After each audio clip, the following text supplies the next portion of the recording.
Bobcat hit by car. Tiny kitten guards.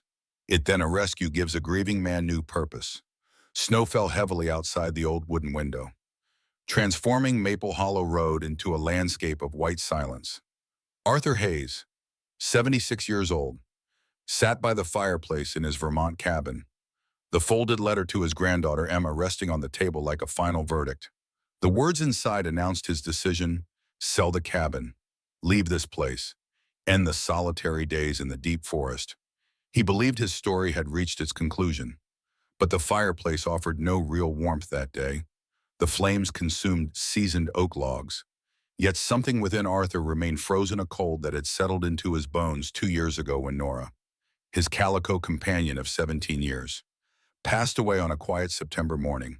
Since then, he had been merely existing, moving through routines without purpose, waiting for an ending he lacked the courage to name. Arthur stood, joints protesting, and pulled on his heavy coat. He needed more firewood from the stack beside the tool shed. Just as his hand touched the doorknob, a sound shattered the muffled quiet of falling snow. Skreech up, Mister! The screech of car brakes cut through the winter air, followed immediately by the roar of an engine accelerating away into the distance. Arthur's heart lurched. He yanked the door open and stumbled into the biting cold, his wool socks quickly soaking through. On the road, tire tracks carved dark lines through fresh powder, disappearing around the bend. The vehicle was gone, but it had left something behind. Two small figures collapsed in the middle of the road. A bobcat lay on its side, blood spreading through the snow like terrible red roots. Beside it, a tiny white kitten pressed against the larger animal's fur, trembling and crying out in weak, desperate sounds. As Arthur approached, something extraordinary happened. The kitten, despite its own injury, a bleeding front leg that should have made movement agonizing, suddenly sprang up. It planted itself between Arthur and the bobcat, fur bristling, and released a faint growl that was pure determination despite obvious terror. Arthur froze, his hand extended in the air. The gesture pierced something deep in his chest. This was exactly how Nora had stood as a kitten when a neighbor's aggressive doing had invaded their yard decades ago, a small body planted firm, willing to fight despite impossible odds. The memory hit Arthur with physical force. But what happened next would become the image burned into his mind forever. The kitten tried to pull the bobcat to safety. Its tiny jaws clamped onto the bobcat's thick neck fur, and it pulled backward with everything it had. Its small paws slipped and slid on the blood-stained snow. Pull, slip, fall, get up, pull again. The kitten weighed perhaps 2 pounds. The bobcat weighed 40. The mathematics made the attempt absurd. The love made it holy. Arthur watched this impossible effort, this physical weakness matched against monumental will, and felt something crack open inside him. How long had it been since he had cared about anything enough to try the impossible? "It's okay, little one," Arthur whispered, his voice rough. "I'm here to help, I promise." He lifted the bobcat first, cradling the injured wild animal against his chest, feeling its rapid heartbeat. He carried it carefully to the cabin and laid it on the braided rug before the fireplace. Then he returned for the kitten, which had finally collapsed from exhaustion in the depression where the bobcat had been. Arthur gathered the small white body into his arms. "Skreech," he murmured. "Yes, you will be called Skreech." That screech of brakes had led him to find them, and somehow he knew it would be the sound that brought his remaining life back to life. The drive to Franklin's veterinary clinic took 40 minutes through worsening snow. Arthur spoke to both animals the entire way, telling them about Nora, about his years teaching 3rd grade, about anything that came to mind, as if his voice alone could anchor them to life. Franklin had been Arthur's friend for 30 years, running his converted farmhouse clinic with quiet competence. When Arthur pushed through the door carrying a wild bobcat with a kitten tucked inside his coat, Franklin's eyes widened, but his professional instincts took over immediately. As Franklin examined the bobcat's shoulder wound, he paused, studying the animal with undisguised admiration. She was a female, perhaps 3 or 4 years old, with thick fur that seemed to glow like embers under the fluorescent lights. Black spots and stripes ran down her legs in intricate patterns. Even injured, she possessed undeniable grace. When her eyes flickered open briefly, they were stunning amber brown that glinted like polished metal. "Wow," Franklin breathed. "She's beautiful." Arthur nodded, watching his friend work. Franklin cleaned the wound carefully, preparing sutures. "This looks like a vehicle impact, probably a side mirror. She's going to need antibiotics and time. What are you calling her?" Arthur hesitated. He studied the wound placement on the Bobcat's right shoulder and realized something crucial: the kitten had been on her left side, away from impact. She had shielded Skreech with her own body, taking the hit meant for both of them. "Freya," Arthur said quietly. Franklin looked up, a knowing smile touching his lips. "Freya, the guardian goddess. If she's a warrior protecting the helpless, she deserves a warrior's name." When Freya was lightly sedated for stitching, something remarkable occurred. Even under medication's influence, she turned her head with effort toward where Skreech lay on an adjacent table and licked the wound on the kitten's belly. The gesture was instinctive, yet profound. Arthur stood motionless, witnessing this bridge between wild and domestic, between species that should have been strangers. Franklin pulled off his surgical gloves. "This is extraordinary, Arthur. She's not just tolerating him. She's mothering him." He paused. "I've seen cross-species nursing before, but a wild bobcat caring for a domestic cat, that's something else entirely." 3 days after bringing them home, Arthur received a call from Franklin. "I reviewed footage from the state conservation camera near your property. You need to see this." The video file showed grainy night vision footage dated 2 weeks before the accident. Freya moved through pine forest, but her gait was wrong heavy, pained. Her belly was visibly swollen with pregnancy. The camera angle shifted, revealing blood traces, scattered fur, coyote tracks. Freya lost her litter to a coyote pack, Franklin explained over the phone. And around that time, someone reported a vehicle stopped near mile marker 7. The conservation officer found an abandoned cardboard box. "Someone dumped a kitten in winter," Arthur said, his voice hard. "Keep watching." The next section, dated days later, showed Freya lying under a bush, her body language radiating exhaustion and grief. Then a tiny white kitten crawled into frame, moving slowly through snow. It was calling out weak sounds, barely registering on the camera's audio. Freya lifted her head, sniffed. The kitten came closer, trembling, crying. Not for food, but with the desperation of a creature dying from cold and abandonment. Then Freya slowly rolled onto her side and allowed the kitten to nurse. Arthur stared at the screen, his vision blurring. She couldn't leave it to die. Franklin's voice was gentle. A dying child appeared right after she lost her own babies. Her maternal instinct wouldn't allow her to turn away, even though this kitten wasn't her species, wasn't her own. She chose to save it. After the call ended, Arthur sat in the quiet cabin for a long time. He thought about loss and love and the strange ways life offers second chances. Freya had chosen to mother an abandoned kitten when her own heart was breaking.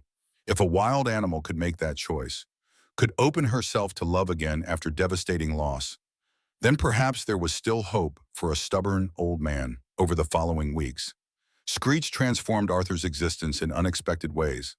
The kitten was clever and playful, developing habits that brought laughter back into the cabin.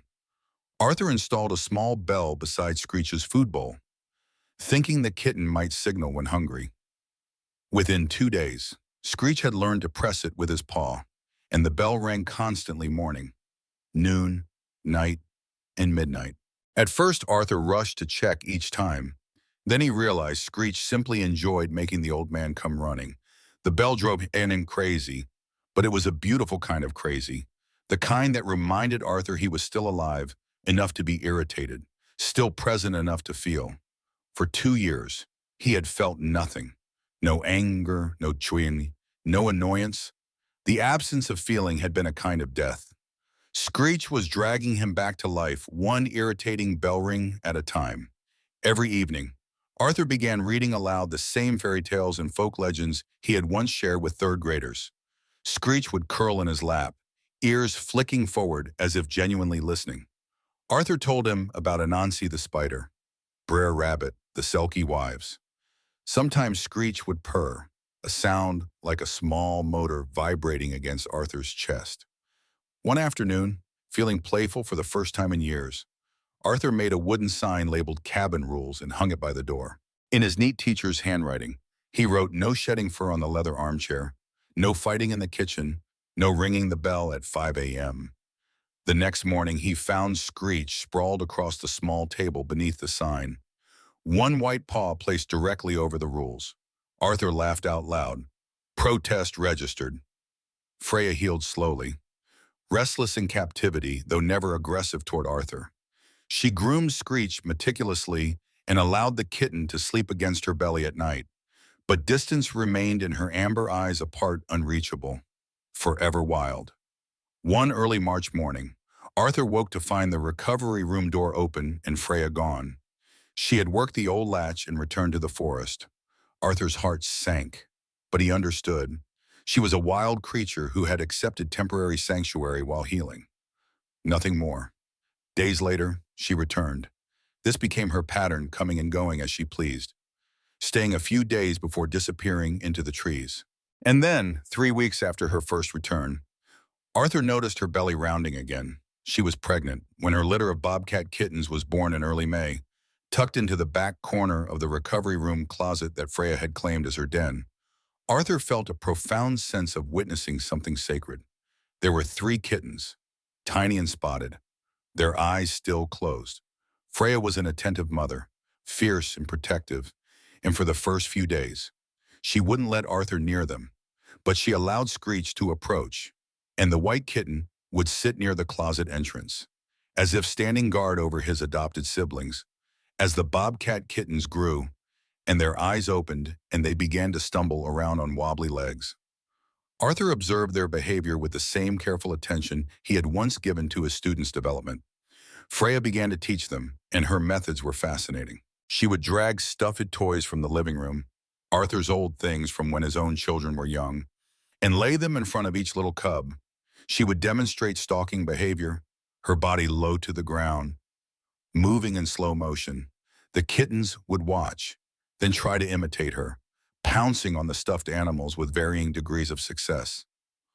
One afternoon, Arthur caught one of the kittens, a particularly bold male, biting and clawing at the leg of a large stuffed bear that had been his son's childhood toy. The kitten was growling, shaking its head, completely committed to the hunt. Arthur shook his head and muttered, "You guys are hunting IKEA now." But he left the toys where Freya had placed them. Understanding that this was important, this was how she was preparing her babies for the life they would eventually need to lead in the wild. Each evening, Arthur read aloud in his armchair. Skreech curled in his lap as always. But now the bobcat kittens tumbled out from the recovery room to settle on the rug at his feet, heads lifted, ears perked. Arthur read with the same inflection and expression he had used in his classroom, doing different voice, pausing for dramatic effect. The kittens reacted, ears swiveling, eyes widening. During a suspenseful part of Where the Wild Things Are, Luna chirped, and Arthur had to stop reading because he was laughing too hard. The cabin transformed. Arthur sketched each kitten, adding notes about their personalities, and hung the drawings on the walls. He set up a small chalkboard in the kitchen corner, writing daily observations. Today's lesson, why wrestling is important, or advanced stalking, use of cover and concealment. That spring, an envelope arrived with handwriting that trembled slightly, the mark of aged hands.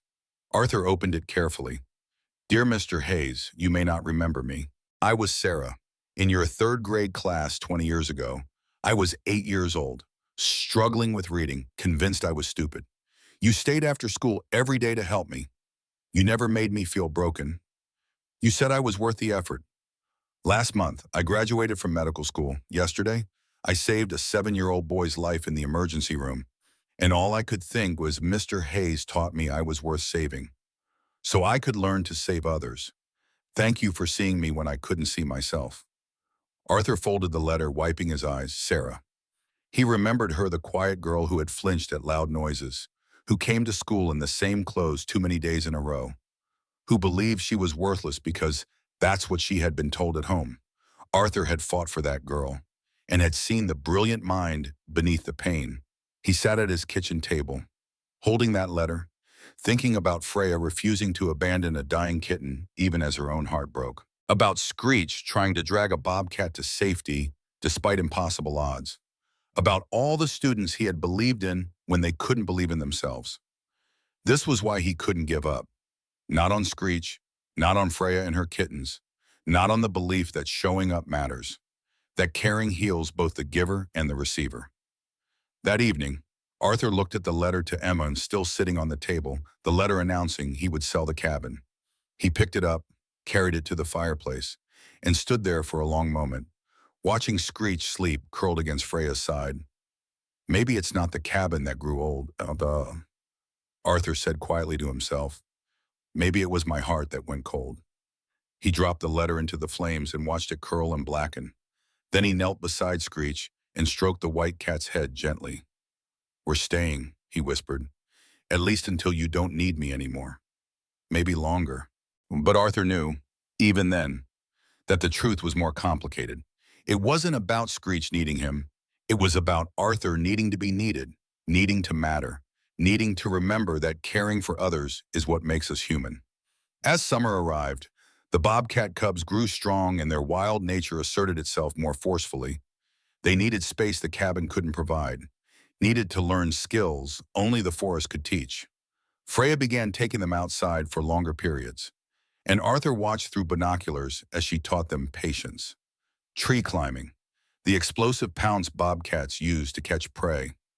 One autumn morning, they didn't return. Arthur waited all day, all night. By the second day, he understood.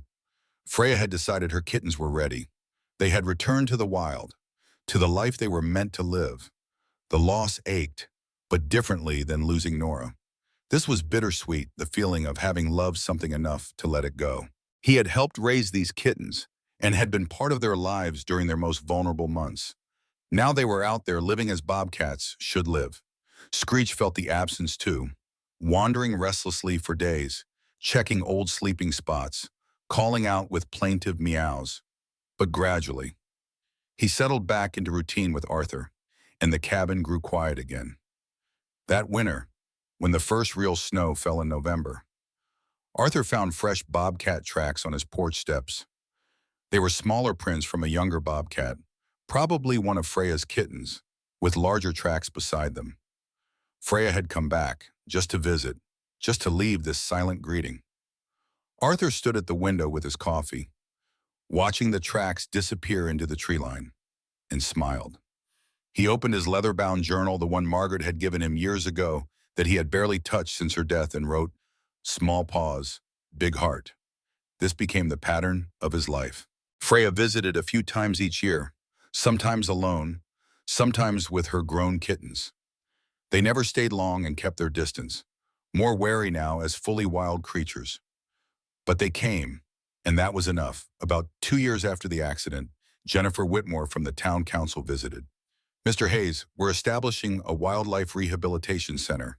We have funding but need someone experienced to run it. Dr. Franklin recommended you." Arthur was taken aback. "I'm just an old teacher who got lucky." "You're more than that," Jennifer said firmly. "You took in injured animals, helped them heal, then released them back to the wild.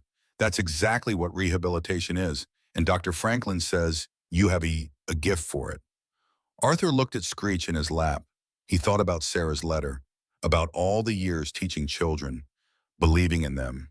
Maybe this was just another form of teaching, another way to matter. What would it involve over the following months? Arthur's cabin officially became a wildlife rescue station. With the town's help, he built proper enclosures, installed better heating, and set up a small medical treatment area. He took courses on wildlife rehabilitation, studied nutrition for different species, and learned legal requirements. They named it Freya's Haven, and it opened that autumn. The local newspaper ran a story with a photo of Arthur on his porch holding Skreech. Within weeks, he was getting calls about injured raccoons, orphaned foxes, birds with broken wings, even a young black bear caught in barbed wire. Arthur discovered his teaching skills translated perfectly. He worked with volunteers, explaining animal behavior, teaching proper handling techniques, emphasizing the importance of minimizing human contact so animals could return to the wild successfully. He gave talks at schools with the same enthusiasm that had made him a beloved teacher decades ago. Skreech became the unofficial mascot, greeting visitors fearlessly. Arthur noticed injured animals often seemed calmer when Skreech was nearby, as if the cat's peaceful presence helped them feel safe.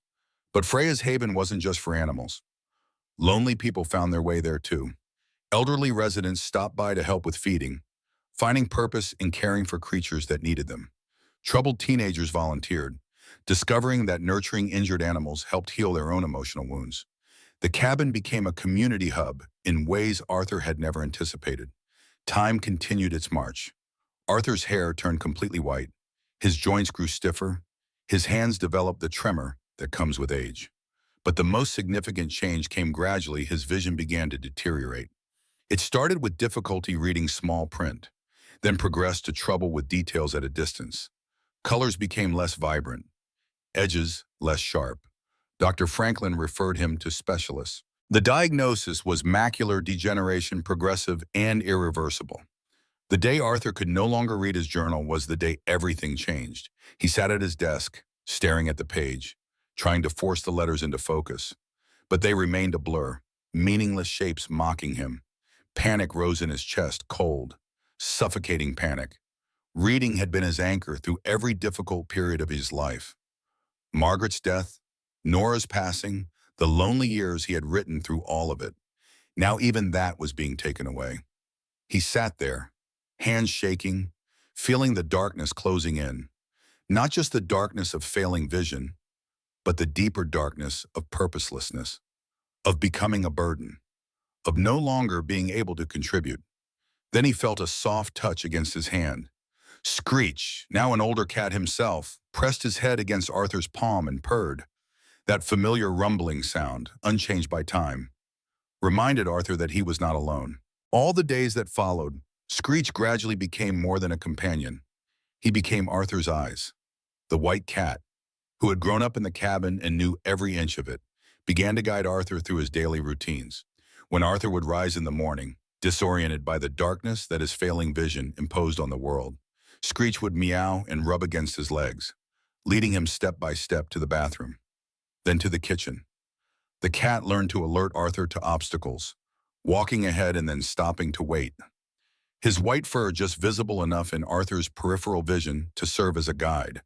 He would tap Arthur's leg with his paw when there were stairs ahead, would vocalize when something had been left on the floor that Arthur might trip over. Every morning, Skreech would perform the same ritual he had done for years. He would tap Arthur's cheek gently with his paw. The claws carefully retracted, a soft and insistent touch that said it was time to wake up, time to start the day. Arthur would wake to that familiar sensation, unable to see his friend clearly, but feeling the love in the gesture. "Once upon a time, I pulled you out of the snow," he whispered, his voice breaking. "Now you're leading me through the darkness. How did that happen?" But he knew the answer. This was what love looked like. This was the circle completing itself. For years, Arthur had been the teacher, the caretaker, the one who gave now in his greatest vulnerability. Skreech was teaching him the final lesson that accepting care with grace is as important as giving it. "All my life, I was the teacher," Arthur said one evening, his hand resting on Skreech's head. "I suppose I still am. Except now my student is a white cat who's become wiser than his old teacher, with volunteers managing daily operations." Arthur continued contributing in ways he could.